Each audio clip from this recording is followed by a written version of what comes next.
अर्जुन संवादे कर्मयोगो नाम तृतीयोऽध्यायः। श्रीकृष्ण परब्रह्मणे नमः।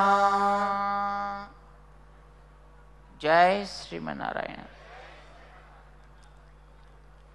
తెలుగులో ఒకవేళ చదవని రాని వాళ్ళు ఎవరైనా ఉన్నట్టయితే మన కౌంటర్స్ దగ్గరికి మీరు ఎంక్వైరీ చేస్తే ఇంగ్లీష్ లిపిలో ఉండేటటువంటి భగవద్గీత పుస్తకాలు కూడా మనకి మూల గ్రంథాలు అక్కడ ఉన్నాయి.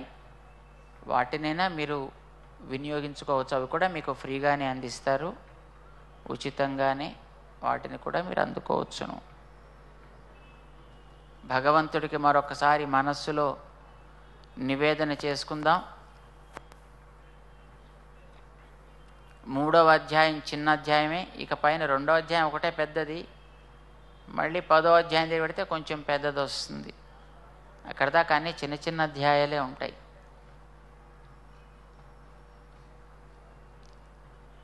కర్మ చేయమంటున్నావు, జ్ఞానం గొప్పదంటున్నావు, ఏమిటో నాకు కొంచెం నువ్వు కన్ఫ్యూజ్ చేస్తున్నట్టుగా ఉందయా అన్నాడు అర్జునుడు. అంటే ఇందులో కన్ఫ్యూజ్ చేయడానికి ఏం లేదయా, నేను చెప్పేది స్పష్టంగానే చెబుతున్నాను. మనిషి తరించడానికి జ్ఞానము కర్మ రెండూ కూడా సాధనాలే సుమా. అయితే ఇవి రెండు కలిసి సాగుతాయ్యా. జ్ఞానం లోపల, కర్మ పైన ఉంటుంది సుమా. పైన కర్మకి దారి తీయని లోపల జ్ఞానము దండగా. జ్ఞానం మాత్రమే కలిగిందనుకున్నా అది ఆచరణకి అనువాదం కాకపోతే అది దండగా. చేత రెండు కలిసి సాగాల్సినవి. ఎందుకంటే ఈ లోకాన్ని నేను అట్లానే పుట్టించాను సుమా. మనమంతా దేనివల్ల బతుకుతున్నాం? ఒక చక్రాన్ని ఇచ్చాడు కృష్ణుడు. అన్నం వల్ల మనం బ్రతుకుతాం. అన్నం పంటల వల్ల వస్తుంది. అంటే పంటల వల్ల వచ్చేదే అన్నంగా ఉండాలి అనేది కృష్ణుడి అభిమతం కాబోలు. ఆ పంటలు వానల వల్ల పెరుగుతాయి. వానలు మేఘాల్లోంచి వస్తాయి. ఆ మేఘాలు ఏర్పడటం అనేది చాలా క్రూషియల్ స్టేజ్, ప్రధానమైనటువంటి స్థానం అది. ఆ మేఘాలు ఏర్పడడం అంటే వైదికమైన ఇట్లాంటి హోమాదుల వల్ల ఏర్పడతాయి. లేదా మనం చేసేటటువంటి జీవితం అనే హోమం వల్లైనా ఏర్పడాలి.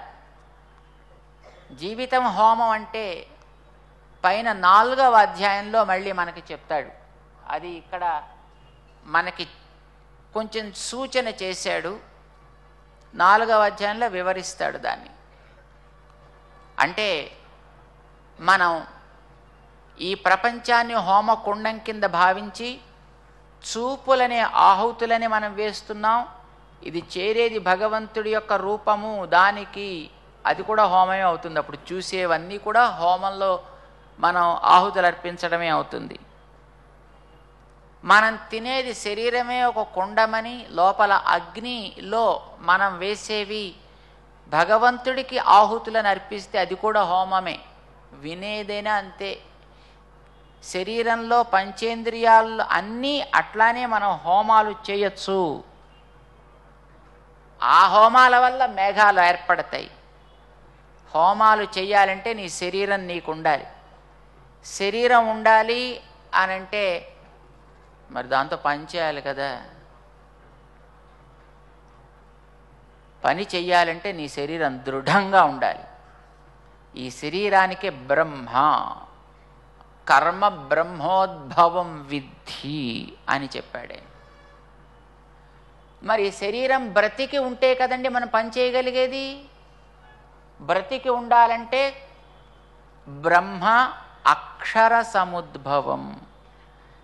అక్షరం అంటే నశించని ఆత్మ లోపలుంటే శరీరం బ్రతికిందవుతుంది, పని చేస్తుంది. ఆ అక్షరం లోపల లేకపోతే ఇదేం పని చేయదు. అంచేత ఆత్మ ఉంటే శరీరం పనిచేస్తుంది. అది దృఢంగా నువ్వు పోషించుకుంటే పనులు చేయడానికి వీలవుతుంది. చేసే పనులు దేవుడికి నివేదన అని నువ్వు అనుకుంటూ చేయగలిగితే అది యజ్ఞం అవుతుంది. దానివల్ల మేఘాలు, దానివల్ల పంటలు, దానివల్ల తిండి. ఈ తిండి కావాలి అనంటే తిండిని తినేవిని మళ్ళీ ఈ భూతాలే కదా. భూతాలంటే మళ్ళీ మనమే, మనందరం భూతాలమేనండి. అంటే ఉండి పెరిగేవన్నీ భూతాలు అంటారు. చెట్లు కావచ్చు, కీటకాలు కావచ్చు, మనుషులు కావచ్చు, దేవతలు కావచ్చు, వీరందరినీ కూడా కలిపి భూతాలు అని అంటారు. అంటే శరీరము ఆత్మ కలిపితే ఒక భూతం. ఈ భూతానికి మళ్ళీ తిండి, అందరికీ ఒకే తిండి ఉండదండి. మనుషులకి తిండి వేరు, మనుషుల్లో మళ్ళీ రకరకాల మనుషులకి తిండ్లు వేరు, జంతువులకి తిండ్లు వేరు, కీటకాలకి తిండ్లు వేరు, ఒక్కొక్కరికి తిండ్లు వేరే వేరే ఉంటాయి. అందరికీ తిండి అయితే కావాలి. చేత తిండి వల్ల భూతం,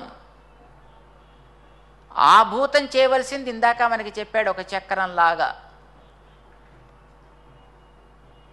ఈ చక్రాన్ని అతిక్రమించి ఏ ప్రాణి బ్రతకదు. వాడు సన్యాసి అయినా, సాధువైనా, గృహస్థైనా, పిల్లవాడైనా, కీటకమైనా, చెట్టు చామైనా. అలా ఈ చక్రం అనేది భగవంతుడికి సేవగా సాగాల్సినటువంటి చక్రమయ్యా. ఇలా గుర్తించి కనుక నువ్వు జీవించగలిగితే దానికే యజ్ఞం అని పేరు.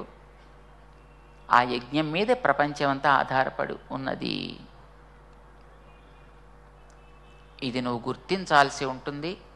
దానికోసం బ్రతికితే అది మంచి బ్రతుకు, అది కాకుండా బ్రతికితే అది పాపపు బ్రతుకు.